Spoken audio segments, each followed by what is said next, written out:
Eu sou Maria Ciavata, sou professora do Programa de Pós-Graduação em Educação da Universidade Federal Fluminense e nós estamos aqui para o lançamento do livro Fotografia como Fonte de Pesquisa, da história da educação à história do trabalho e educação, que resultou de uma pesquisa que eu coordenei com o apoio do CNPq. Minha primeira saudação e agradecimento neste momento vai para algumas pessoas. A quem nos recebe, a Elisa Ventura, nos recebe aqui na Lucas, para esse evento. Ao Lucas Ciavata, minha primeira dramatiza bastante gravando. Vai para a Tereza Andrade, por favor, Tereza. A quem nos recebe, a Elisa Ventura. Tereza Andrade, da Livraria Lamparina. Desculpe, da editora Lucas Ciavata. E de eu gostaria também de agradecer a professora Tereza, as pessoas que estiveram nas mensagens online, a editora Navegando, na pessoa da professora Lourdes Lucena, da Universidade Federal de Uberlândia, que fez a edição do livro digital. A edição de capa branca é digital e a edição de capa preta é a impressa. Agora quero cumprimentar aos coautores do livro, coautoras que estão aqui presentes no livro, e a todos os presentes, de modo especial também a minha família, os meus filhos, nora, neta.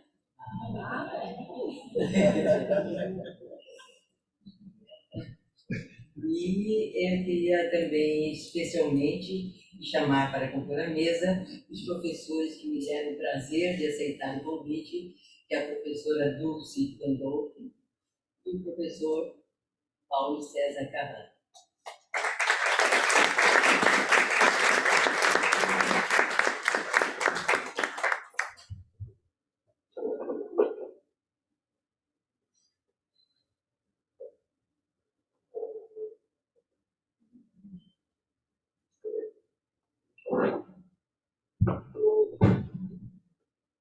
É uma honra ter a professora Dulce conosco. Formada em Ciências Sociais, em Ciências Políticas e em História, Dulce Pandolfi foi durante mais de 2 décadas pesquisadora e professora do Centro de Pesquisa e Documentação da Fundação Getúlio Vargas. Além de ter pertencido a grandes instituições científicas do país, como a SBPC e a ANPOX, e ao trabalho junto aos movimentos sociais. Ela é diretora da Universidade da Cidadania, do Fórum de Ciências e Cultura, da Universidade Federal do Rio de Janeiro.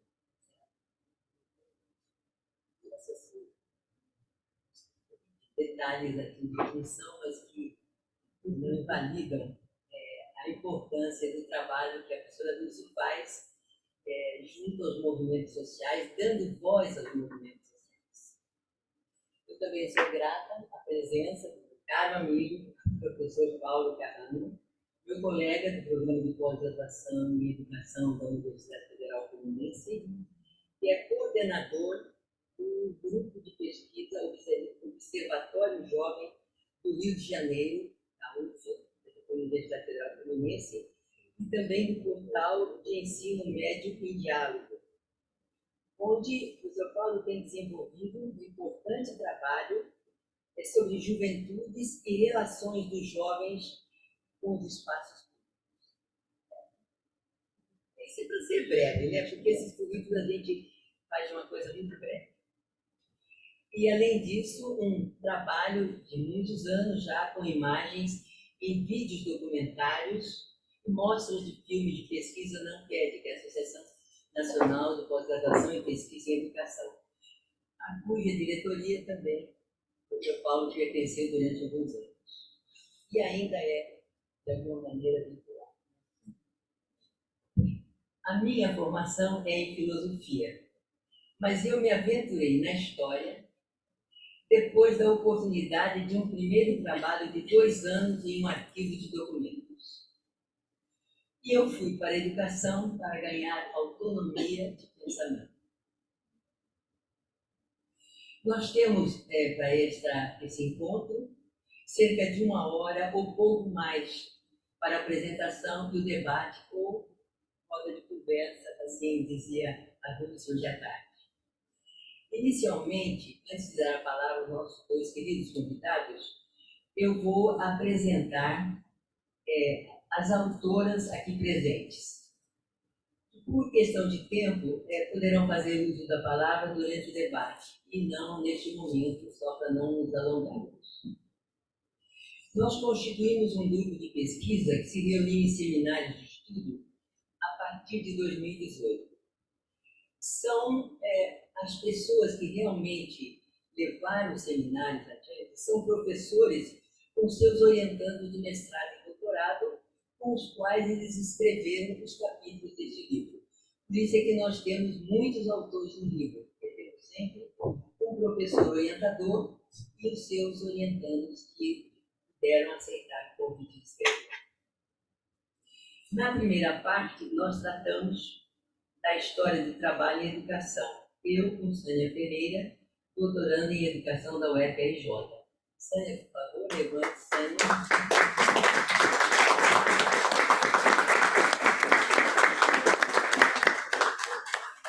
Também é autora a professora Maria Augusta Martiarena, do Instituto Federal do Rio Grande do Sul, e escreveu com a então doutoranda Clarice Schubert. E também, nesta primeira parte, o professor Marcelo Lima, da Universidade Federal do Espírito Santo, escreveu com a doutoranda Lísia Carrello. Por favor, Lísia. Que é doutoranda da UF. Eu esqueci de falar que a Sânia é doutoranda da Universidade Federal do Rio de Janeiro. A segunda parte trata de História da Educação, Ciência e Cultura. Tem o primeiro capítulo escrito pelo professor Francisco Chagas, do Instituto Federal do Rio Grande do Norte, de Mossoró. Escreveu com Elisa Fernandes, doutoranda em Educação Profissional e Tecnológica, e também com Ana Paula Marinho, que é mestranda da mesma área. A seguir, tem o capítulo escrito pela professora Renata Reis, que está aqui presente. Renata, por favor.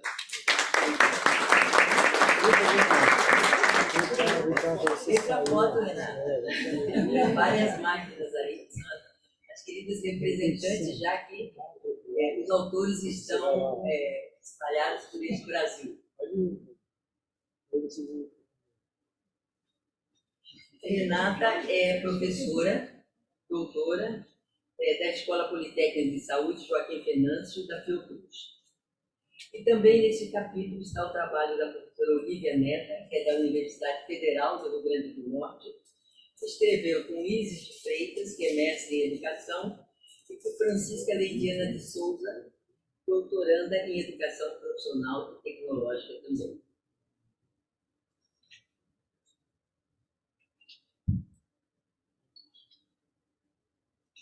Na terceira e última parte, nós tratamos de História, Fotografia e Fotógrafos, com 2 capítulos. Meu e das professoras Olívia Neta, da Universidade Federal do Rio Grande do Norte, que eu já mencionei, e Rosângela Rosa, do Instituto Federal do Rio de Janeiro. Rosângela, por favor, pode vir aqui à frente.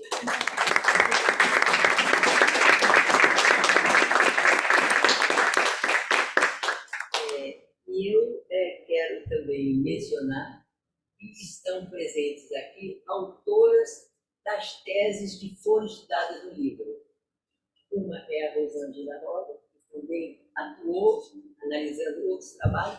Foi um trabalho muito formativo, foi um trabalho de seminários de estudo.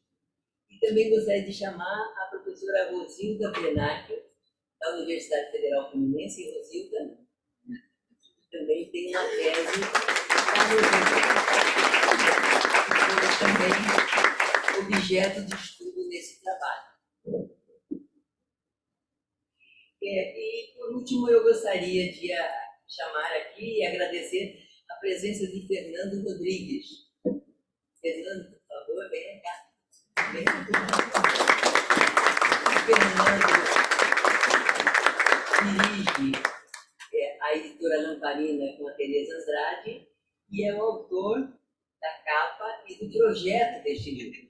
Com o Fernando fizemos longas reuniões, porque o Fernando é muito exigente, queria uma coisa muito bonita, muito bem feita. Então, mas ele é muito paciente, eu disse Antônio, ele é muito paciente, então ele insistia em algumas coisas. Bom, eu acho que eu falei sobre todas as pessoas que estariam aqui. Só o que eu diria apenas, se puderem tirar uma foto.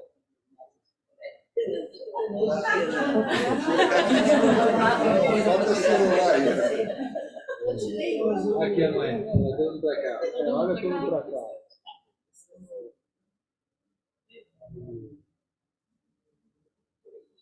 Muito obrigada, então, eu passo agora a apresentar brevemente.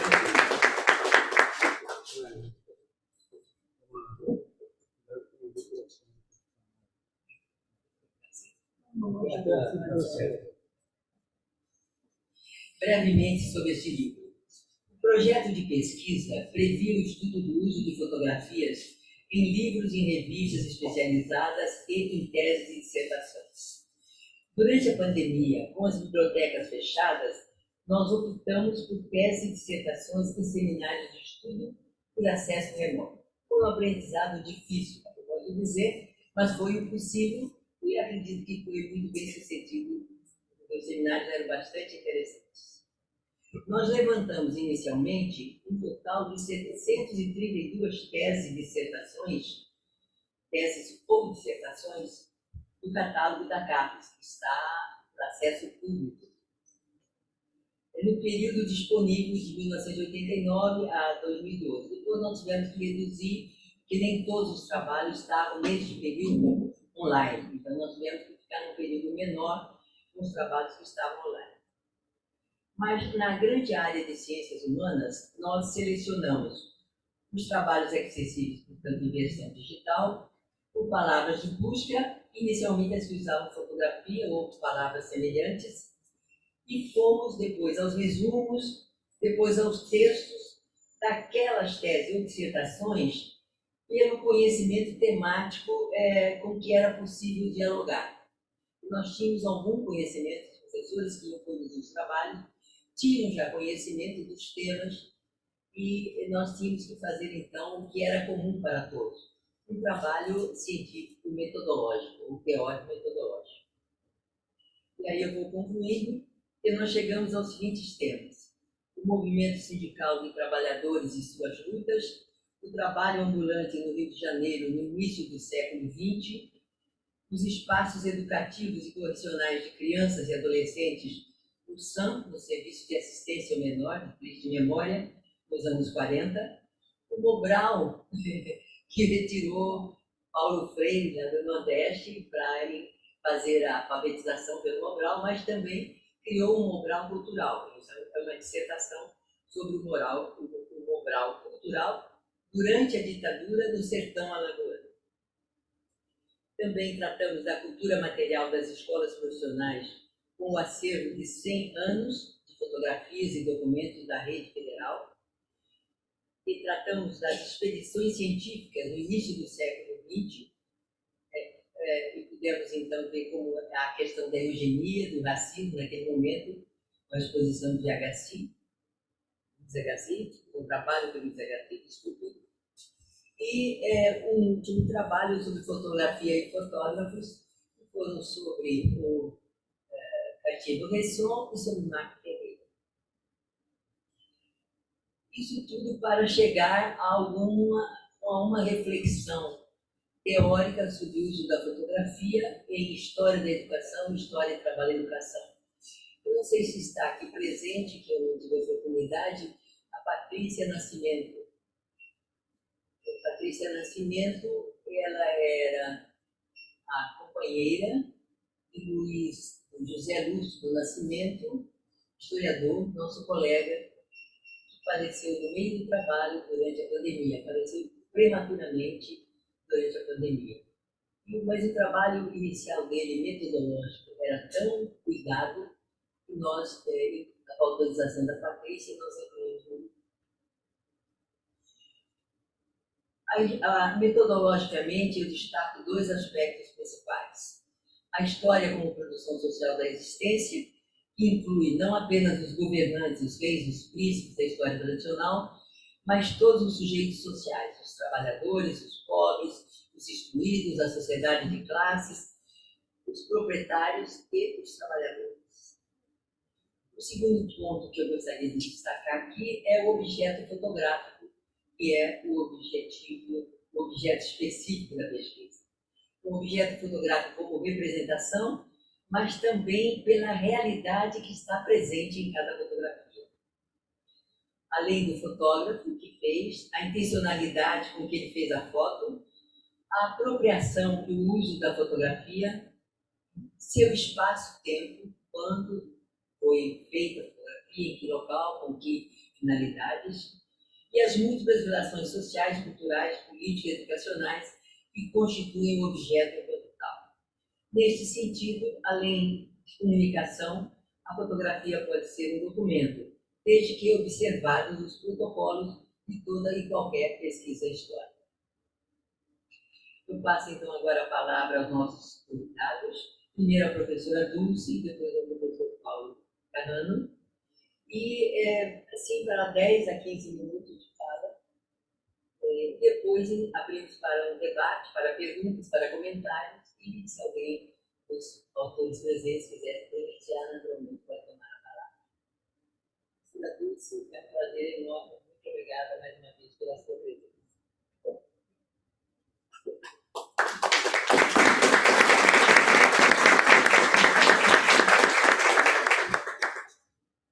Boa noite a todas, todos e todos.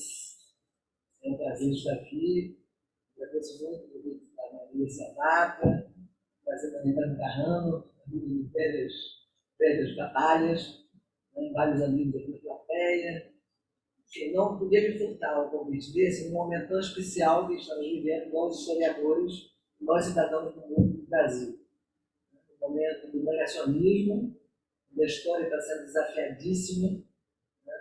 Quer dizer, não só a cidadania, sobretudo a cidadania, mas também a história. Então, eu, como historiador, mesmo não sendo da minha área, eu tinha, digamos, a questão da fotografia não é da minha área de estudos, mas eu aceitei o desafio de falar aqui um pouco sobre, digamos, que eu entendo mais que a questão das fontes, e aí embutindo a questão da fotografia, né? As fontes da história, digamos assim. Eu até tinha preparado um pequeno comentário sobre o livro, mas eu acho que ele já falou super bem, como o tempo é curto, né? Mas eu quero dizer assim, se trata de um livro super original, de fato, né? Recomendo que todo mundo compre, porque é um trabalho muito diferente. O que é que esse grupo de pesquisadores coordenados pela Maria fez? Eles montaram um novo catálogo, em cima do catálogo da CAPES, né? Que é um órgão que trabalha exatamente com as teses, né? Teses, dissertações de mestrado e teses, de doutorado, e que tem a sua, digamos, o seu catálogo, né? O seu acervo, e eles foram lá e pensaram e montaram um novo acervo, digamos assim, né? Com trabalhos que fazem uso da fotografia, e trabalhos interessantíssimos. Né? Assim, dois que me tocaram muito, todos são muito bons, mas a coisa do SAM, né? Que é o serviço dos menores, né? Nos anos 50, aquelas fotografias, eu como historiador jamais poderia dizer que a foto fala por si, a gente não pode dizer isso nunca, mas é chocante aquelas imagens daqueles meninos. Vocês imaginam que é uma instituição dessa nos anos 50, nesse Brasil, né, que até hoje tem uma situação lamentável em relação a esses menores, esses moradores de rua. E outra coisa que me fascinou muito também foi a questão da expedição, né? Vocês todos devem tomar conhecimento que nos anos, a gente sempre confunde o século, no século retrasado, no ano passado, em 1800 e tanto, várias expedições da Europa, né, de cientistas europeus vinham ao Brasil, porque exatamente aqui tinha uma riqueza de fauna e flora, até de personagens, para fazer seus estudos científicos. e vem para cá na expedição, nada mais, nada menos, me deparei com essa figura. É o Agassiz, que é um cara, é um suíço, né, ligado à área da zootecnia, mas é o pai de toda a teoria do racismo estrutural, do racismo, da segregação das raças. Ele veio para cá para fazer um estudo, coletar material, sobretudo no norte do país, sobre os negros, né? A quem, segundo ele, havia um lugar realmente super inferior na sociedade. Então é muito impactante também aquelas imagens, né, e esse trabalho dessa expedição, né, com esse personagem que eu nem sabia que ele tinha, né, feito essas coisas. Eu sabia que ele tinha ido ao Brasil, mas não sabia dessa coisa da fotografia para ser objeto de estudo das suas teses, né, tão bárbaras, né? As pessoas que são objeto disso. Então, um trabalho super interessante, realmente é um livro muito interessante. Eu vou pincelar, quer dizer, eu fiz algumas perguntas, vou dar uma, assim, eu acho que interessa um pouco para a gente discutir aqui, né? Que foi mais ou menos o que Maria pediu para falar. Então, as minhas questões, algumas com respostas, outras sem respostas, mas eu vou responder a partir de acompanhar um pouco a questão da história, da consciência, e de um caso específico que eu vou montar e espero que eu tenha tempo. Quais são essas perguntas que são básicas, que estão seguindo no livro de vocês? Primeiro, né? O que é e o que era um documento histórico? O que é uma fonte? É só um pequeno parênteses. Me irrita muito, eu como historiadora, ouvir diariamente aquelas mulheres da Globo News falando sobre fonte. Porque eu consultei a fonte, porque é minha fonte. Ora, o historiador, anônimo, não, é o máximo porque anônimo não tem crítica. É o inverso do que é uma fonte do historiador. Uma fonte do historiador é alguém, né, algum objeto que você delimita, você aponta e você critica. E a palavra que a gente mais usa agora, que é uma coisa super popular, né, que é a fonte, porque é a fonte. Então, a minha pergunta é exatamente o que é a fonte, que é um documento da história. Depois, a fotografia pode ser um documento histórico, ser considerado um documento histórico, né? A foto fala por si, ou seja, porque durante muito tempo havia exatamente essa ideia de que a fotografia ela é o retrato da realidade, né? Essa é uma questão que a gente sabe que não é isso, porque nada é retrato da realidade, a história não é retrato da realidade. A realidade é única e a gente tenta se aproximar do real, mas aquele acontecimento ele não acontece mais nem nos nossos escritos, nem na fotografia. E isso eu quero mostrar no final um caso que eu acho que é muito interessante, porque essas questões afloram muita clareza, né? Outra questão é o uso que se faz dessas fontes, dessas fotografias. Durante muito tempo, as fotografias ilustravam os livros. Aquilo que a gente vê não é isso, né? É a fotografia muito além da ilustração, ela está até narrando, ela dialogando com o texto. Ou até tem alguns trabalhos onde você só usa a fotografia para contar, fazer história também. Eu acho que isso é um debate muito interessante. Outra pergunta, quer dizer, por que essa fotografia foi criada em 1836, né, por aí, mais ou menos, se não me engano? Porque só 150 anos depois ela se torna objeto da história. Ela só se torna fonte da história muitos anos depois. É só mais ou menos em 1970 que o historiador começa a fazer uso da fonte, da fotografia como fonte dos seus trabalhos. Então são mais ou menos essas questões, né? E depois outra que eu acho que é fundamental, né, é essa questão sobre verdade, mentira. A fonte da fotografia mente, a fonte mente. E se mentir, o que a gente faz com ela? Essa para mim é a questão mais interessante, né, que eu espero daqui da minha fala, que eu acho que é a grande questão que fica na cabeça da gente o tempo todo, né? Até porque a gente está no momento dos fake news também. Quer dizer, além do negacionismo da história, a gente está no momento do fake news, que é um problemaço para todo mundo. Daqui para frente vai ser ainda mais, né? Não é só o combate, enfim, a gente tem que ter forma de estudar como se deparar com isso, né? Como resolver isso. Então, do ponto de vista da história, quer dizer, eu falei que eu acho que a história ajuda a gente entender como a história foi se transformando, vai ajudar um pouco a responder essas minhas indagações, né? No primeiro momento, quer dizer, a história, ela é aquilo que a gente chama de história e acontecimento. É a história dos grandes homens e dos grandes temas.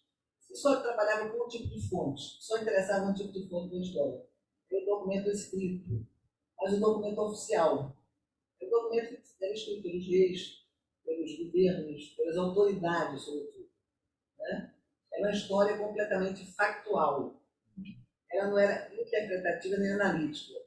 Ela contava, né, tentando replicar a realidade e achando que através daquele documento, fosse a verdade, o documento contasse, né, a vida desses grandes personagens ou a história desses grandes acontecimentos. Então, durante muito tempo foi isso. Né? A história como ciência, né, quando ela se torna síntese, a teoria de ciência entra na história, né, mais ou menos no final do século XIX, é um período onde o positivismo é muito forte. Né? Então, nesse momento, por exemplo, a ideia é que o fato fala por si, que o documento fala por si. Então, você, ao pegar um documento, né, esse documento oficial, você estava fazendo história. A gente tem um segundo momento, que é um momento importante de virada da história, vou falar rapidamente, que é nos anos 1920, que é quando tem a escola dos análises, né? E começa a questionar toda essa história, acontecimento, essa história dos grandes personagens, e olha, tem muito mais coisa, tem estrutura por trás disso, tem um processo social e político. A gente tem que analisar através de outras fontes, né? E através de outro movimento. É uma grande virada da história, de fato é uma virada fundamental na história, e a gente passa, né, a ter muita essa história estruturante. Você começa a entender os processos sociais, da qual a fotografia é também um resultado disso. Né? A fonte é parte do processo social. Qualquer fonte é parte do processo social. E a partir desse momento também, as fontes elas vão ser variadas. Porque a partir do momento que você tem a história trabalhando com outras questões que não apenas, digamos, os grandes homens, as revoluções, o Carlos Magno, não. Você começa agora a trabalhar com outras questões. Os escravos, a questão da escravidão. Então, entra outro tipo de documento, entra também o cotejamento com outras áreas do saber. A história começa a ter um intercâmbio maior com outras áreas do saber. Né? Porque é fundamental, por exemplo, eu entender a questão da escravidão, eu trabalhar com demografia, inclusive, como estudar o tráfico negreiro, por aí vai. Com a economia, enfim. Começa o seu limite ficar muito mais fluido com as ciências, com a sociologia, com a antropologia. Né? Mas a grande revolução onde a fotografia vai de fato se tornar objeto, né? E desses estudos dos historiadores é a partir dos anos 70, 60, 70, quando a gente tem a história do tempo presente, uma nova revolução da história. Porque até então se achava que só o passado, o historiador podia viver em função do passado. É o passado contado, a gente tem que contar a história do passado. Ninguém se interessava no presente. A gente deve lembrar que nossos pessoal mais antigos, do que eu faço parte, os nossos livros de história normalmente acabavam no Brasil, por exemplo, na República. Quando proclamou a República. Depois de uma lista dos presidentes e mais nada. Você não estudava mais nada disso. O que a gente estudava para valer era revoluções, o Egito, enfim, né? O mundo antigo, a antiguidade. Basicamente isso. Né? Depois o mundo contemporâneo, mais ou menos, né? Mas nunca chegava no presente. Então, nos anos 70, a história do presente começa a ter muita força. E aí é uma grande revolução. Porque se tem muita força, o cotidiano é importante, por exemplo. As relações humanas são importantes. Então, você tem uma gama de novas fontes para a história. Então, não é só o documento escrito agora, mas você tem também documentos orais, por exemplo, da história oral. Você vai ter o testemunho, pessoas que viveram, que antigamente tinha que se distanciar, você não podia, o historiador tem que estar totalmente distante daquele objeto. Agora não, é o contrário. Você pode estar próximo do objeto porque você está estudando a história do presente. E aí a fotografia já com uma certa força nesse momento. Força talvez seja exagero, mas quando ela começa a ser considerada fonte. Né? Porque até hoje ainda tem alguns recalques, né? Assim, em relação à fotografia. Mas a partir desse momento a fonte, a fotografia, ela é consagrada, digamos assim, como objeto de estudo dos historiadores. Né? Essas perguntas que eu fiz, quer dizer, documento histórico era só considerado aquele documento das autoridades, agora não. Documento histórico é também a fonte, e a fonte são vários objetos. Tanto os objetos, tanto, digamos, os materiais quanto os imateriais. A cultura é uma fonte da história. Né? O monumento é uma fonte da história. Então não é só. O documento começa a ter um sentido muito mais amplo. Quer dizer, documento, antigamente era o papel escrito dos grandes homens, dos governantes, tanto que a história nessa antiguidade ela está muito próxima, né? A área jurídica tem a questão da prova, eu tinha que provar que aquilo aconteceu. E agora, com essa nova história, não é mais provar nada, eu vou interpretar, eu vou analisar, não tem que provar nada. Né? Eu tenho que ter fontes que me ajudem a entender uma determinada problemática.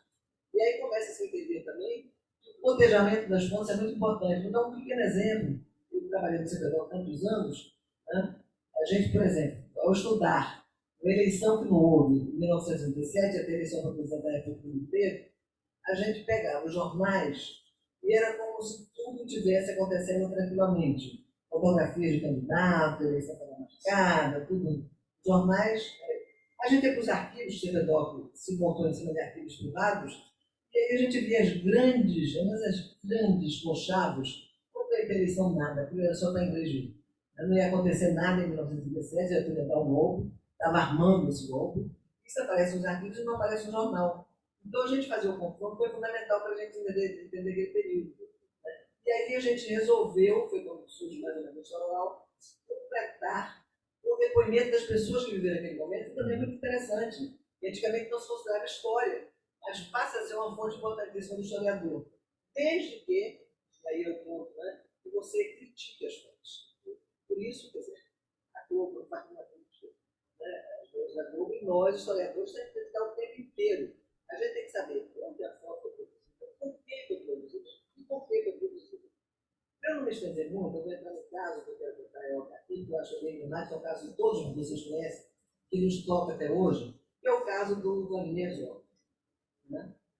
Vladimir Herzog, você sabe que ele foi assassinado pela ditadura, né, 25 de outubro de 1975, e um jovem fotógrafo, né, um jovem fotógrafo de 21 anos, que fazia um curso de fotografia no Instituto de Criminologia da Polícia Civil, foi convocado para ir para um lugar fotografar alguma coisa.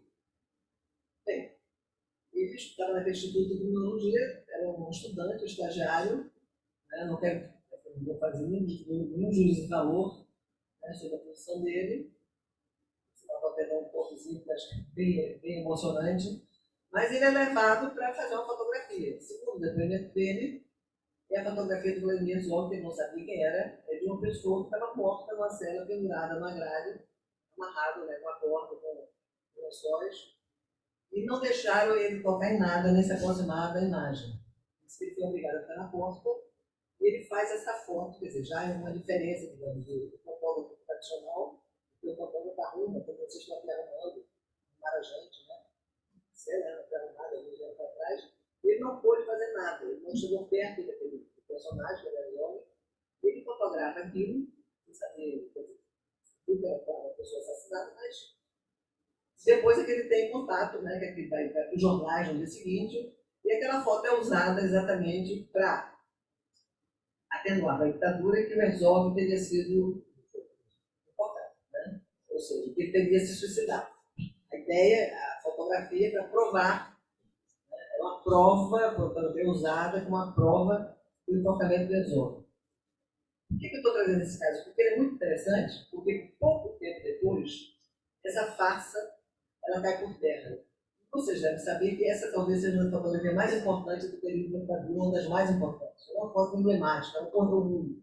Essa foto, todos vocês devem lembrar o Herzog com aquela coisa, os pés batendo no chão, e provável que dificilmente ele tenha sido suicidado, com um certo descuido também, né, de quem montou lá a história. E pouco tempo depois, aliás, não é tão pouco tempo depois, mas depois de muito tempo, aquela prova, que no primeiro momento veio reforçar, né, quis provar que o Herzog tinha se matado, foi a grande desculpa do Bruno Geisel, né, que teria se focado. Essa mesma foto ela vai servir de contra-prova. Ela vai servir, ela vai contribuir, digamos assim, para acelerar, né? Já estava se iniciando o processo de dispersão do regime, graças aos movimentos sociais que estavam em muita efervescência, ela vai acelerar esse processo. Ela vai ser assim, decisiva. Essa foto, logo depois de ser publicada, na semana seguinte, tem uma missa do Herzog, que é uma coisa monumental que ocorre em São Paulo.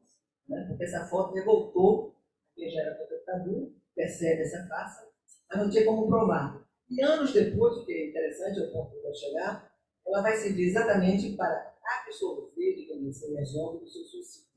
Ela vai ser a prova de que a repressão matou Herzog. E a família, né, consegue, então, um laudo, né, um documento dizendo que ele não foi enforcado como aquela prova. A foto é mostrada e é exatamente pela prova, pela foto, que se consegue dizer que ele não se suicidou. Quer dizer, eu acho que esse exemplo é muito rico para a gente, para a gente pensar muitas coisas. Né? Eu falei que ia falar desse jovem, né? Sivaldo Vieira, ele na época tinha 21 anos. Ele ficou ainda nesse trabalho dele, nessa Polícia Federal como fotógrafo durante um tempo, aliás, durante 4 anos. Curiosamente, em 79, quando tem anistia, ele sai, ele abandona o trabalho e vai morar nos Estados Unidos, em Los Angeles, dizendo que foi apavorado, vivia em pânico, que é claro que ele sabia que ele é o autor daquela foto. Né? Isso não vinha todo naquela época, não interessava dizer nada, mas devia ter alguma chantagem em cima dele. E o curioso é que ele veio dar um depoimento para a Comissão da Verdade recentemente. Ele ficou esse tempo todo na foto, desde 79, ele veio no Brasil. Eu fiquei muito impactada, né, quando eu li algumas coisas do depoimento dele, e ele tenta se desculpar. É bonito, é um pouco emocionante fazer isso. Não vamos julgar aqui o rapaz, mas enfim. Mas eu queria fechar exatamente com essa questão da foto, né, do Herzog, dizendo que como uma fotografia pode ser fundamental, né, para a história, né, e a história com H, a história com H maiúsculo, H minúsculo, né, e foi fundamental para a história do nosso país. Então essa foto, né, ela dá uma virada na história do país. Então, super obrigado. Isso eu quero agradecer a minha pensamento.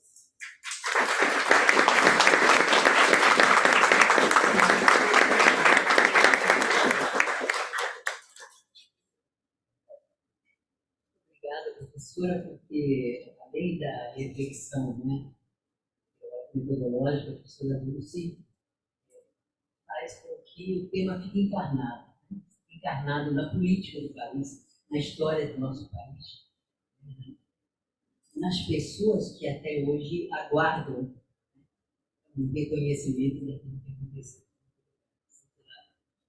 Essa forma de conduzir do teórico para o empírico, documental, fotográfico, né? E porque é sempre, a fotografia é sempre esse exercício de você achar que está a verdade completa naquilo que você está vendo. Buscar o que tem mais em torno daquilo que você está vendo. Enfim, passo a palavra ao professor Paulo Tarana, agradecendo a sua presença. Maria, muito obrigado. Você imagina a responsabilidade agora de a gente estar numa mesa com pessoas que nos formaram. Você sabe que na mesa e aí também, né?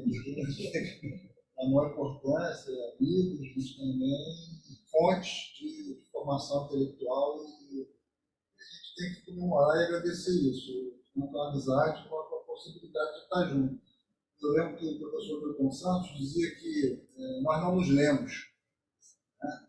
E essa mesa, esse momento, é completamente a gente se ler. Né? Tudo muito anotado ali, deixa eu passar para cá. De lá para cá, a gente já. Tem muitos que nem se falam mais, né? A gente nem se lê nem se fala muitas vezes. Aqui ainda fica tão enrolado, espada. Então, é uma oportunidade de parar, sentar, com a calma possível nessa nossa correria, de poder ler um trabalho da magnitude desse livro, que a Dulce já também pontuou. Então, eu não sei se eu exagerei, eu fiz aqui um improviso para não passar o tempo. Eu vou olhar as caras de vocês, se eu estiver exagerando, eu vou ver se eu vou importar aqui a fala. Diferente de Dulce e Maria, né? Formação sólida, história não tem. Minha formação é muito mestiça, digamos assim. Eu sou professor de educação física de formação, fui trabalhar com lazer comunitário, trabalhando com tecnologia há muito tempo, e a minha perspectiva de uso da fotografia é mais no campo da sociologia, da socioantropologia. E Maria reconheceu aí a possibilidade do diálogo. Acho que essa é a primeira dimensão que eu queria destacar, é que é um livro, né, com muita fundamentação no campo da história, mas é um livro aberto ao diálogo em todas as áreas que se interessam pelo uso da fotografia, além do campo não só acadêmico, do estrito senso, mas também do campo jornalístico, da fonte. Quando fala uma fonte militar, é pior ainda. esse assunto.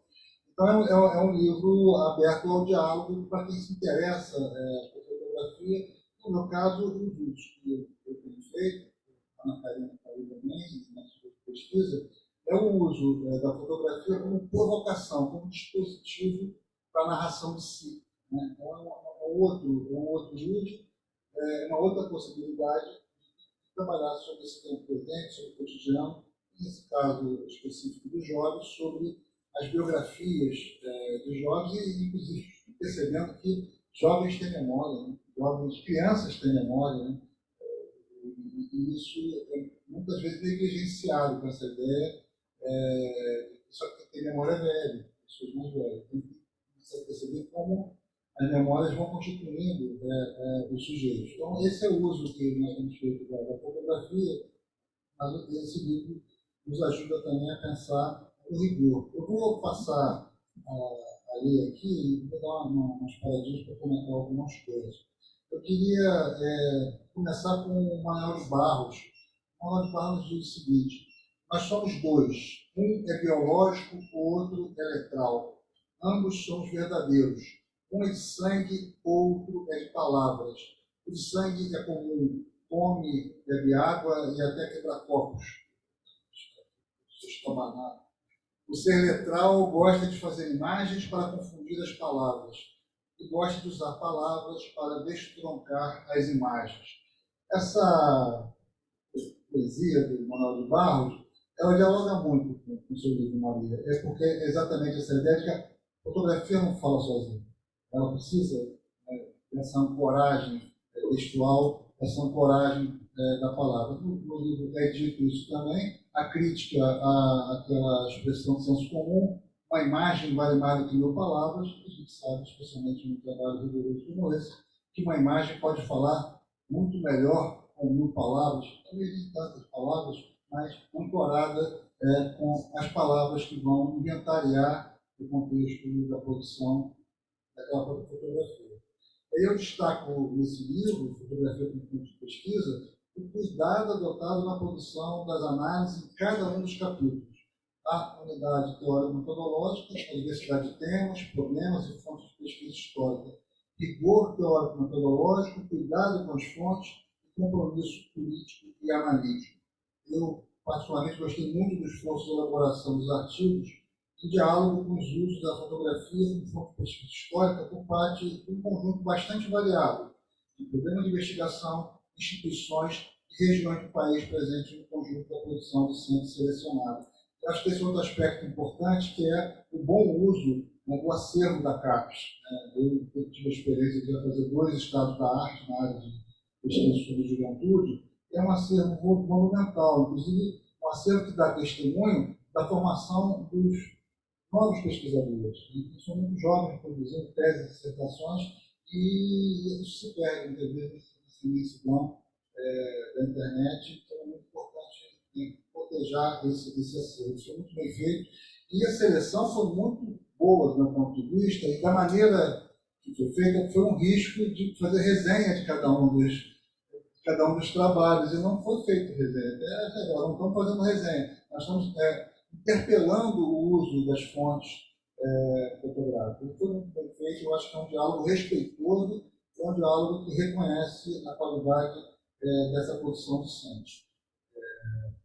Esse tratamento historiográfico que emerge do livro não é aquele do sujeito isolado que desbrava arquivos solitariamente e publica seus achados, mas é resultado de trabalho coletivo, acúmulo de toda uma trajetória intelectual e afetiva do grupo tese, dedicado ao reconhecimento do lugar da fotografia na pesquisa historiográfica no campo do trabalho e da formação humana. É possível dizer que o livro é coro de múltiplas vozes, regido pelo rigor e a generosidade acadêmica inaciavada que mantém sempre acesa a chama do trabalho coletivo na universidade. E não é fácil fazer isso num momento de muita dispersão, de muita individualização do trabalho acadêmico, e você sabe do que eu estou falando. O livro equilibra referenciais teóricos do campo da história da fotografia e o tratamento das fontes empíricas fotográficas. Não é tarefa de pouca monta fugir tanto do teoricismo quanto do empiricismo. Se, por um lado, o teoricismo, antes de tudo, o antiteórico, posto que reifica, falsifica o conceito e obstrui a reflexão teórica, antecipa respostas e transforma a realidade num reflexo confirmatório de suas formulações. Por outro lado, o empiricismo, por sua vez, ausente no livro, faz confundir realidade e conceito. Maria Servata apresenta de maneira magistral o movimento dialético de diálogo entre as categorias de análise mais gerais e o concreto pensados. O capítulo inicial, e depois queria fazer um comentário sobre o prefácio do professor.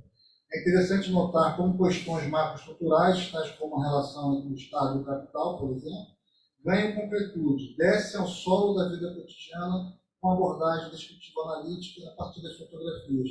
Eu lembrei de uma estudante que me disse, a partir do trabalho de fotografar o cotidiano que eu propus, o que ela me disse? Ela me disse, professor, fotografando o meu cotidiano, agora eu entendi aquelas categorias mais gerais da economia política. Eu descobri que o Marx está no meu cotidiano. Essa frase eu acho fantástica. Eu descobri que o Marx está no meu cotidiano. O que ela estava revelando? Eu estava revelando que, por algum motivo, não houve um vínculo, um nexo entre o mais geral, o mais abstrato, que é importante, que é o conceitual, e as categorias da vida, do cotidiano, que estavam lá na casa dela também. Então, essa movimentação em torno da descrição, mas também interpretação analítica das fotografias permite essa vinculação. Há um alerta no livro que pode contribuir para a pesquisa acadêmica de um modo geral, que lança a mão da fotografia para a exposição de seus resultados representacionais. É uma tônica em muitas publicações o uso ilustrativo das fotografias, uma verdadeira presença envergonhada, diminuída e pouco articulada ao texto, algo que poderíamos chamar de um sacrifício da intertextualidade. As referências da Ana Maria Mauad, que não sei se está aí, é ocupada, mas é muito presente a interrupção com a Ana Maria Mauad, e nessa perspectiva que ela traz, que a fotografia não fala sozinha, precisa de outras vozes textuais para dialogar. Eu penso que o livro dá uma grande contribuição para o campo das ciências sociais e da história em especial, neste nosso dramático momento em que forças da extrema-direita embaralham as noções de fato e versão e promovem a desinformação como método e princípio de ação política. Descontextualizar a fonte e apagar as pistas de sua produção é um método. É um método de matar a verdade e falsificá-la. Hoje, eu falo da Globo News também, já que você falou, estava lá o depoimento do ex-presidente, o fascista que nos deixou, e ele dizia, não pode provar que foi, mas também não pode provar que não foi. Intencional o fato de ele publicar um vídeo exaltando o golpe. Então, não pode provar que a cloroquina cura, mas também não pode provar que a cloroquina não cura. Percebe o método de embaralhar e falsificar a realidade e construir a nuvem, e com isso reorganizar a própria vida social. O professor Boris Kosoy conclui o prefácio do seu livro com um alerta sobre a necessidade de se investir na pesquisa com imagens nesse exato momento em que a manipulação da imagem, não só pela extrema-direita, mas também pela inteligência artificial, borra ainda mais as fronteiras entre o factual e o imaginário. Eu já mesmo fiz testes, não sei se alguém já fez, não só com a ChatGPT, mas com aquela outra inteligência que produz imagens. É incrível, você pede para ela construir uma imagem, ela constrói essa imagem e quanto mais domínio você tiver da inteligência artificial, mais perfeita ela vai ficar.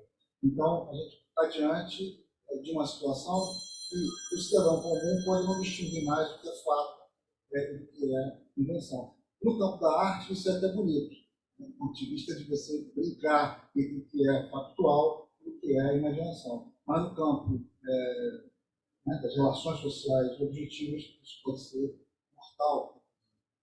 A diferença entre a vida e a morte, muitas vezes. Diante disso, que já se chamou de a morte da verdade, há o risco de que a história se perca tanto na superficialidade quanto na fusão entre presente e passado. Muitos memes viralizam na internet simplificando e falsificando a história.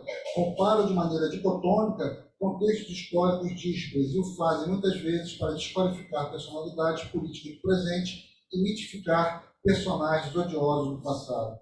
Quero destacar a importância deste evento de lançamento do livro como parte do desenvolvimento de um discurso científico, que pula o muro da academia e com roupas mais leves se comunica com o público que demonstra interesse pela ciência, mas que tem sido servido por simplificações e manipulações grotescas. E neste jogo de falsificação da história e da verdade, as imagens são elementos decisivos. Eu queria destacar a preocupação que Maria teve, que a gente pudesse obedecer o Lucas ali, transmitir. Né? Então, o livro dá maior importância, esse livro é de um rigor enorme, tem que ser lido, tal como um livro, mas ele precisa dialogar também, né, com essas ferramentas, com esses meios de chegar mais longe, por exemplo, através da transmissão, talvez até em outras traduções que possam ser levadas à escola, na forma de outras mídias, inclusive.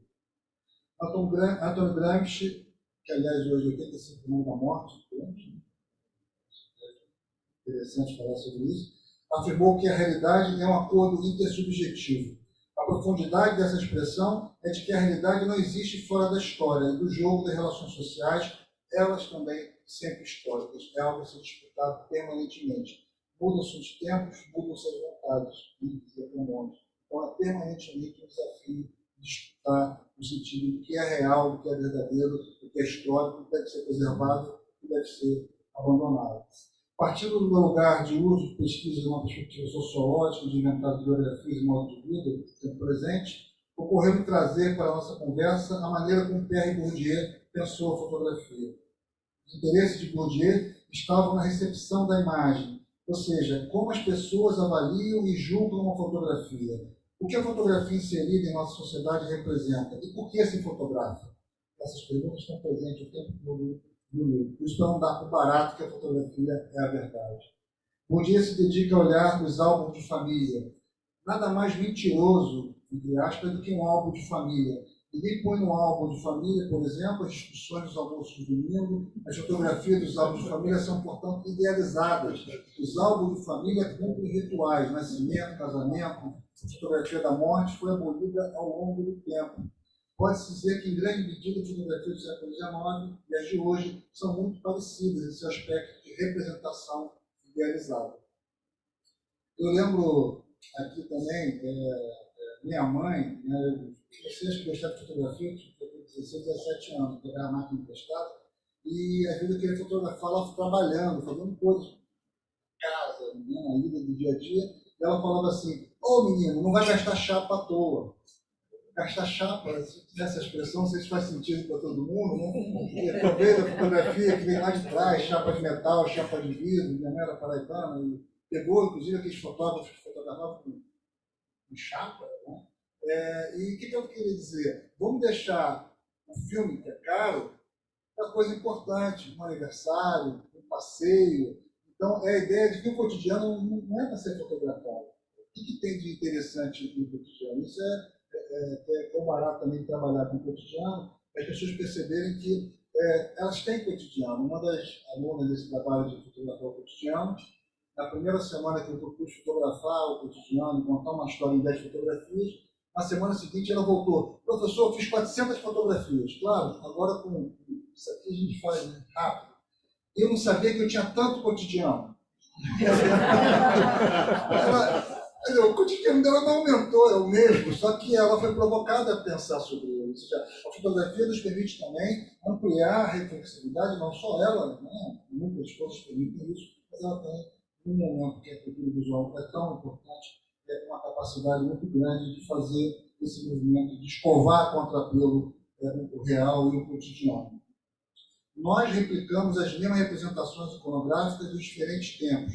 Aquilo que fotografamos dá para as pessoas a impressão de que aquilo que é uma família está aqui.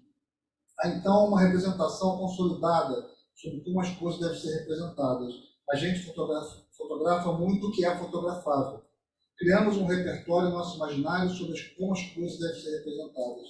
Ainda em Bourdieu, que vai dizer que não está interessado na fotografia como denúncia, interessa-lhe saber para que serve a fotografia. Bourdieu percebe que a fotografia agrega socialmente. As pessoas gostam de mostrar aquilo que fotografaram. A fotografia, na sua gênese, é a área da comunicação. As pessoas dizem com a fotografia, olha o que eu vi, veja também. E o Instagram está aí para mostrar, o TikTok também, não só a fotografia, mas imagem e movimento.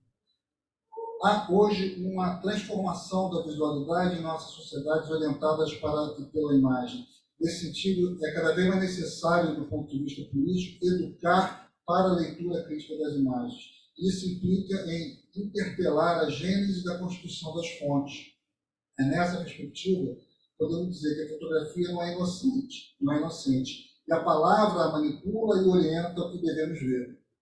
Bem e mal. Assim como acertadamente o livro questiona o senso comum da expressão uma imagem vale mais que mil palavras, podemos dizer que a primeira imagem não é a que fica. A primeira imagem deve ser aquela que deve ser interpelada, reflexiva e criticamente, na exata medida que a primeira imagem que nos chega é aquela que vem informada pela ideologia dominante de determinada época histórica. Em outras palavras, uma sociedade racista, a primeira imagem do negro que nos chega é a da periculosidade, por exemplo.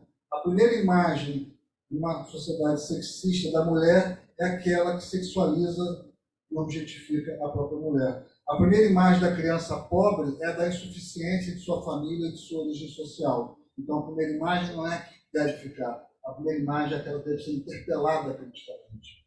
O livro de Maria Servata, Colaboradores e Colaboradoras, Fotografia como fonte de pesquisa da história da educação, da história do trabalho da educação, nos ensina que os usos da pesquisa como fonte acadêmica é, acima de tudo, uma arte. A arte da decifração que exige fundamentação teórica, rigor metodológico e perspectiva crítica sobre o tempo histórico, seja ele tempo presente ou do passado que a nós conseguiu chegar. Eu agradeço demais o convite, a confiança de participar da conversa e dialogar com vocês. Obrigado.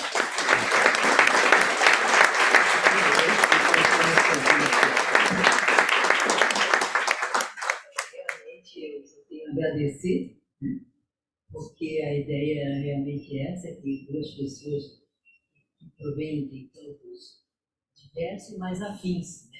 Está nas ciências humanas, está na pós-educação, nos movimentos sociais, por estar trabalhando e acreditando na história, na imagem, na importância das fontes, porque o nosso conhecimento é que molda a nossa maneira de estar no mundo. Né? E eu tomo aqui a palavra do professor Possói, ele fala muito em primeira e segunda realidade. Né? A primeira realidade é o real, a segunda realidade é a fotografia. Então, é importante a gente se dar conta de que as duas coisas são existencialmente articuladas. E nós é que fazemos a separação e que fazemos a interpretação, ou a interpelação, não sei se o Paulo diz aqui, das fotos, para que a gente possa dizer uma coisa. Agradeço enormemente, muito obrigada. Obrigada mais uma vez a Dulce. E nós podemos ter mais uns 15 minutos, né? De acordo com aquilo que combinamos com a Dulce, mais uns 15 minutos, assim, se eu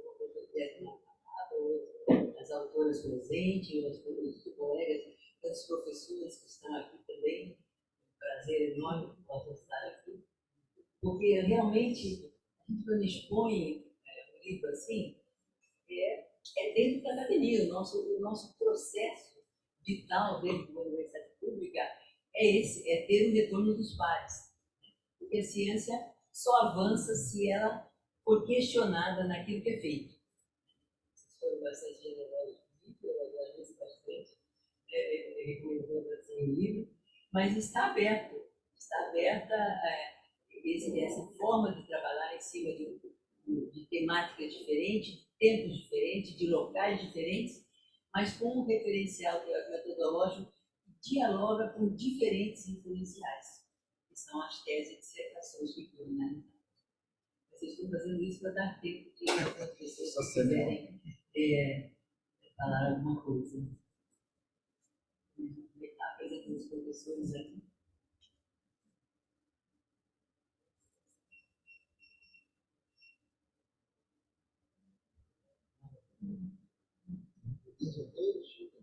Os autores não querem falar das suas emoções ao fazer Nas inúmeras, porque nós fizemos inúmeros seminários, era assim, tinha um seminário com a proposta metodológica, aí a pessoa apresentava a primeira versão, foi o caso do José Lúcio, ele fez um trabalho de historiador já bem avançado.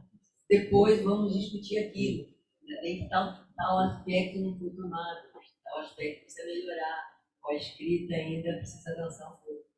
Seria bom que alguém falasse alguma coisa, né, a sua experiência. Escalado. Mas qual é o risco de voltar a falar, né? Exatamente.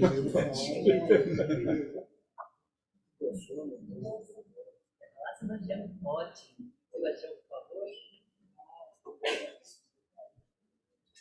Não, eu queria só complementar e dizer que, do meu ponto de vista, este evento,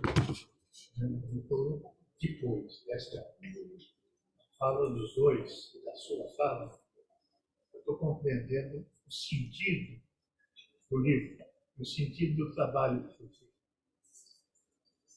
Como se colocou a história do Herzog, realmente é a fotografia consertando a história, é a fotografia ajustando a história. Tem uma outra fotografia importantíssima que o Betinho criou. A história de que a fome tem pressa, é o prato vazio. Era isso que eu queria dizer.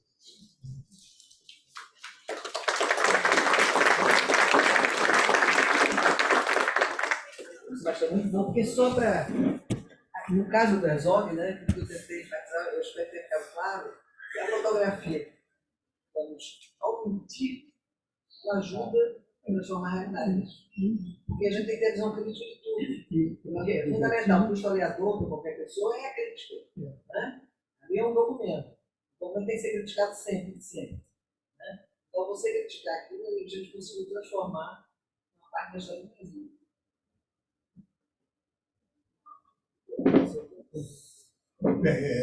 Em relação a pontos emblemáticos da nossa história, eu quero lembrar do Rio Centro, aquele sargento explodido dentro de Carmanguia, e realmente há versões incríveis, inclusive de que realmente jogaram a bomba dentro do lugar. Então, ridículo, que depois resultou no inquérito que o tal coronel Jorge, da história, presidiu, e realmente aquelas mentiras, aquelas coisas realmente, mas que aquela foto realmente disse tudo. Nada pode consertar, né, aquilo que foi mostrado. Marise, por favor. Professora Marise Ramos. Desculpe, Antônio Carlos Pantoja, meu marido. Aê.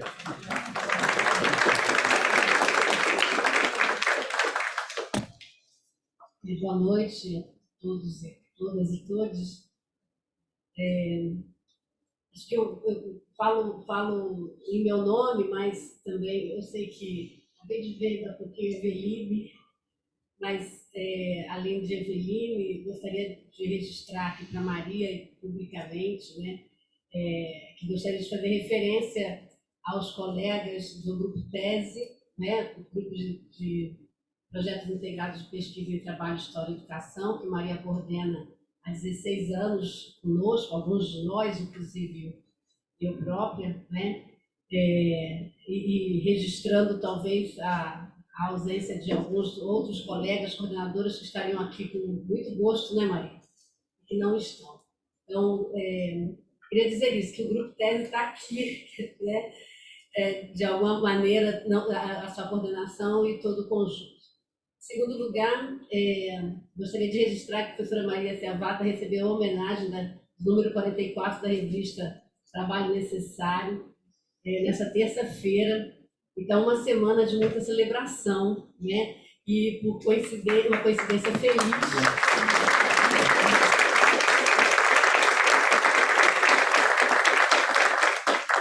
uma coincidência feliz, o dia de hoje, esta obra, né, dá mais um testemunho, e as imagens ficarão aqui também, dão mais um testemunho da justeza desta homenagem, certamente insuficiente perto da história que ela traz e do que ainda há de construir largamente, e o caráter pedagógico, né, a função intelectual e política que Maria exerce é incontestável.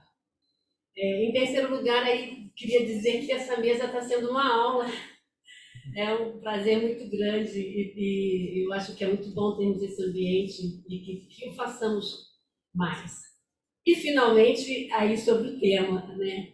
É bastante impressionante, bom, na relação das duas falas, obviamente, convergindo com o livro, mas me ocorre uma questão sutil quando Carrano fala acerca da fotografia do cotidiano, e essas fotografias, né, com o seu caráter, com um outro caráter, né, talvez, ou melhor, de um outro cotidiano, né, de um cotidiano não vivenciado diretamente no presente ou sobre os diversos recortes da história. Contrapor isto, aí é um convite para reflexão, se for o caso, contrapor ao tempo da banalização das imagens, que é muito diferente, né? Buscar captar o cotidiano e o seu conteúdo e proliferarem-se imagens, sejam elas escolhidas para dar alguma mensagem ou para falsificar uma mensagem que seja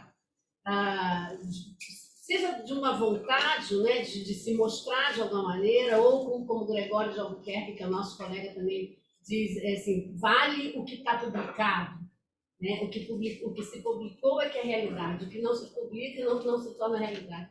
Então, eu acho que nós vivemos num momento de muitas... um momento muito confuso, né? Eu acho que você falou, não sei se foi Dulce, desculpa, sobre também essa função que a imagem às vezes exerce para confundir, né? Então, esse caráter duplo nesse momento tão confuso. Enfim, acho que uma expressão do nosso tempo que o livro desafia tudo. Obrigada.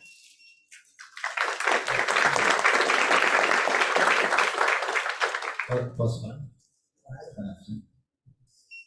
Eu achei que você queria que eu falasse, que a formação de fotógrafo, então eu tinha que falar alguma coisinha, né? Citado no livro, tudo.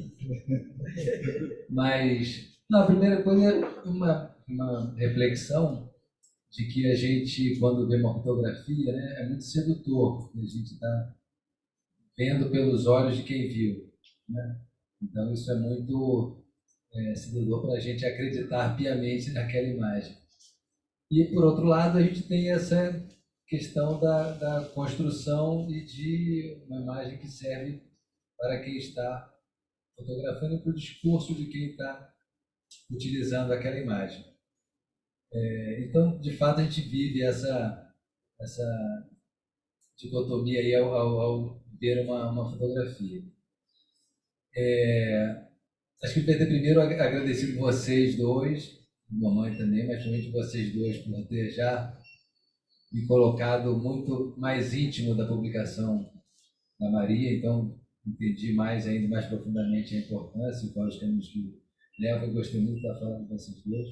Mas acho que a reflexão principal que eu queria fazer é que a gente agora está vivendo talvez um outro momento mesmo, que eu fui percebendo assim quando eu agora passei para cinema, então a fotografia em movimento. Mas antigamente, quando eu comecei a fazer, a gente buscava pessoas que não conheciam uma câmera fotográfica, uma câmera cinematográfica, para você conseguir pegar o mais original e o mais puro daquela pessoa e aquilo tentar chegar numa coisa mais verdadeira. E hoje, com todo mundo com celular, é o contrário. Agora eu procuro pessoas que têm muita intimidade com a câmera e que vão poder agir naturalmente diante de uma câmera e me dar um resultado parecido com o que eu buscava lá no início. Então é algo também que está mudando uma perspectiva que eu acho que ainda vai mais além, que é quando a gente via que o discurso estava do olhar de quem estava fotografando, mas atualmente nas selfies e nas mídias sociais, o próprio objeto também tem o seu discurso. Então, você vai se fotografar com um determinado fundo, já não existe mais nem mesmo essa ingenuidade. Então, qualquer imagem, ela leva agora, além do olhar do fotógrafo, como o fotógrafo, o objeto virou fotógrafo, fica uma coisa mais completa e precisamos de uma análise sobre isso tudo. Então, uma coisa que eu sempre conversei com a mamãe e pensei é também como educar as pessoas a fazer essas leituras e não se jogarem, né, direto na sensação de estou vendo pelos olhos de quem viu e logo acreditar piamente naquilo. Então, é cada vez mais desafiador e acho que o trabalho é muito importante. Obrigado por vocês darem luz a esse momento.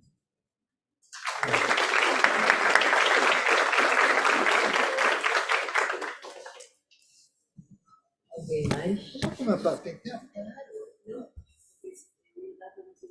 Não, comentar. Não, eu concordo com tudo que ele falou. Eu queria agregar um outro ponto, por exemplo, na minha experiência, de trabalhar com jovens de comunidades populares. Eles não são mais o outro a ser filmado. Eles querem filmar, e eles sabem filmar.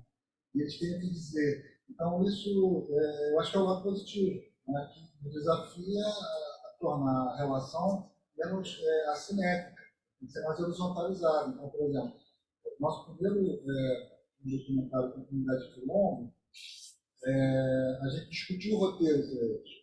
Como é que vocês querem ser vistos, retratados no filme? E foi ótimo, porque eles disseram, bom, a gente não quer aparecer só como método escravo.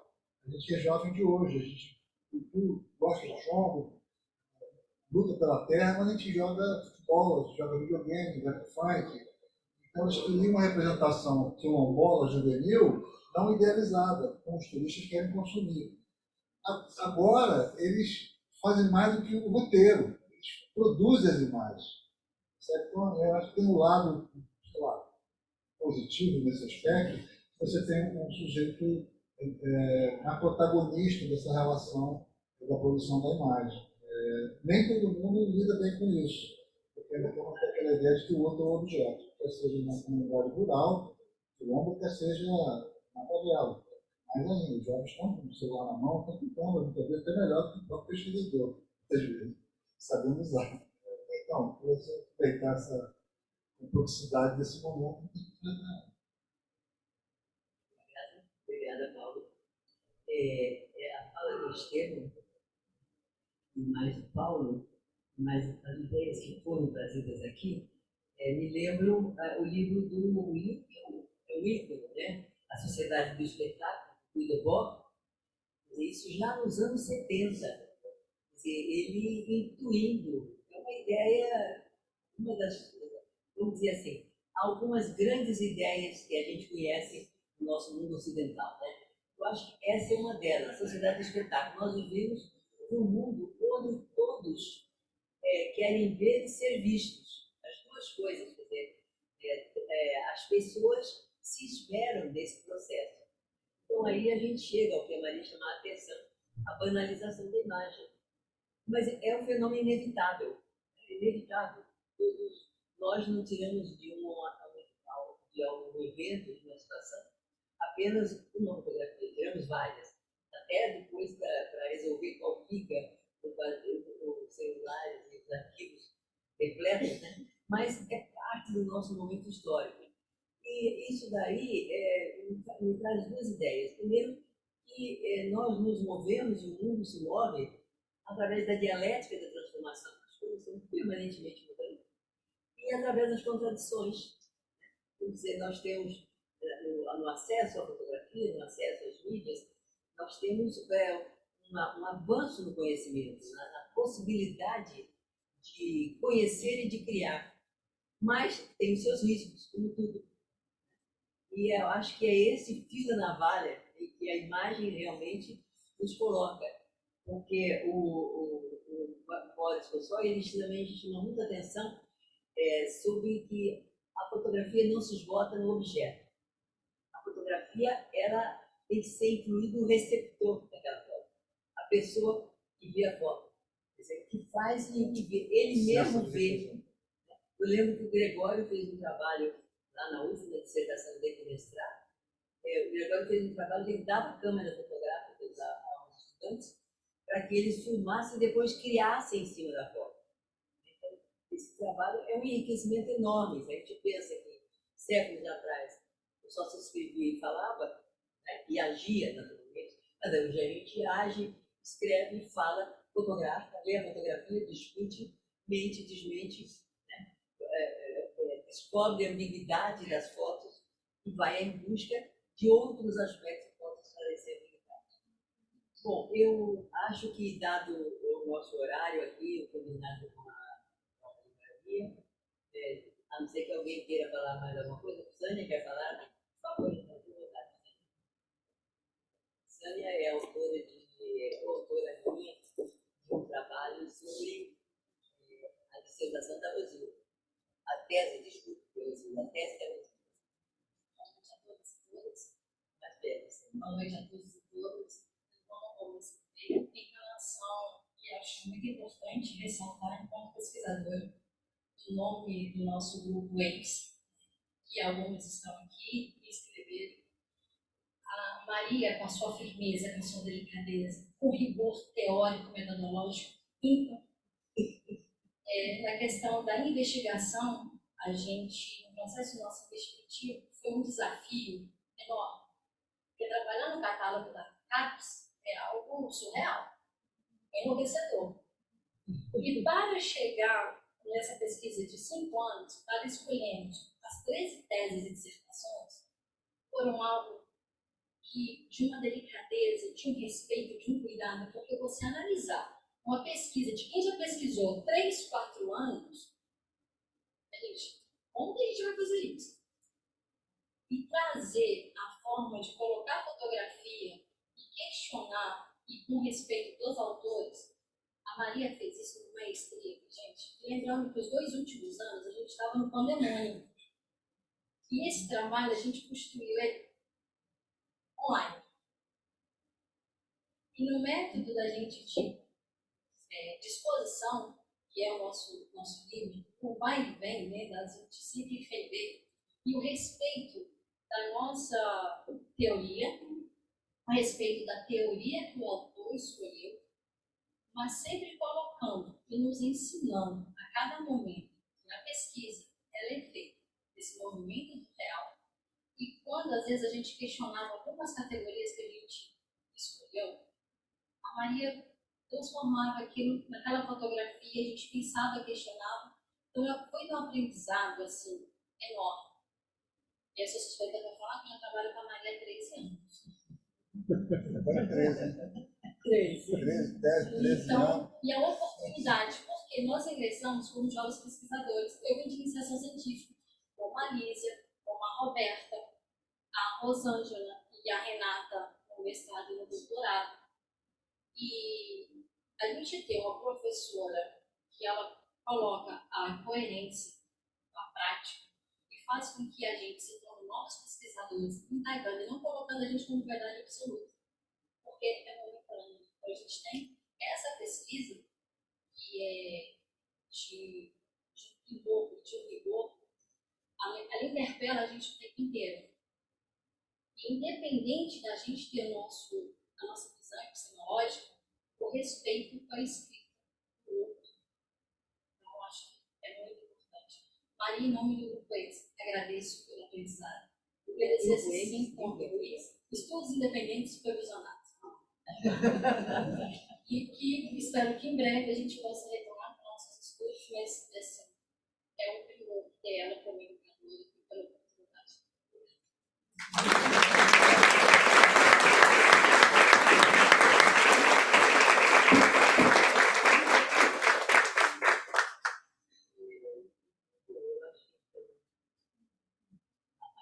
Esqueci que ele existe.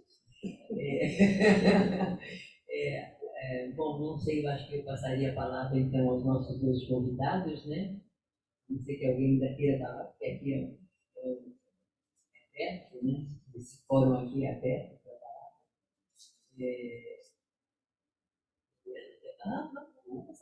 Eu passaria então a palavra aos professores, né? Começando agora para o professor Paulo, depois para a professora Dulce, para a gente encerrar e desculpe. Passaria a palavra então ao professor Paulo, depois à professora Dulce, para encerrarmos essa atividade aqui e ficarmos à disposição para conversar mais sobre o livro e edições. Não, só agradecer mais uma vez a Maria, o grupo, por esse convite, essa oportunidade única e a vocês pelo escuta. Obrigado. Obrigada, Paulo. E isso que ela falou, dá para ver que esse cuidado, quando eu comentei rapidamente, o cuidado com o outro. Maria tem um campo teórico muito bem delimitado, o marxismo que se abre, né? Desde que o marxismo aberto ideal, e lidando com outros referenciais e trazendo essas referências com muito respeito. Assim. Então, interpelando o próprio método que foi da fotografia, foi exatamente isso que ela falou, que eu vi aqui. A Sânia, que a Sânia falou, é incrível. Você falou, você traduziu o que eu compreendi, talvez não tenha conseguido falar. É isso. Obrigado.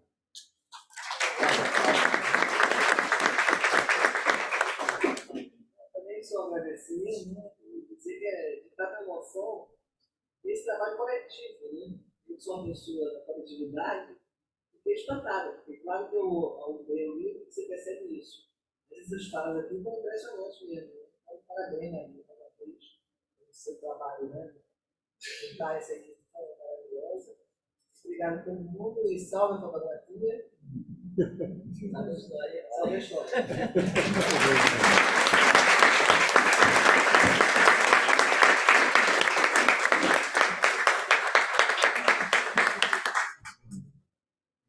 Quero mais, nesse momento, então, agradecer mais uma vez a presença de todos e convidá-los para ficar à vontade aqui nessa bela livraria, agradecendo particularmente a Elisa, que está aqui, que nos permitiu, né, esse ambiente público ser ocupado.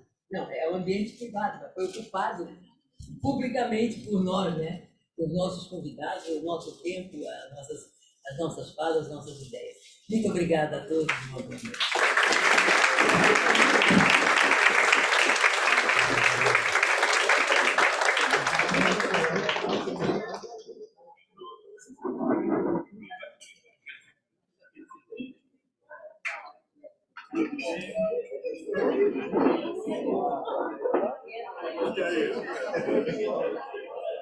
Como você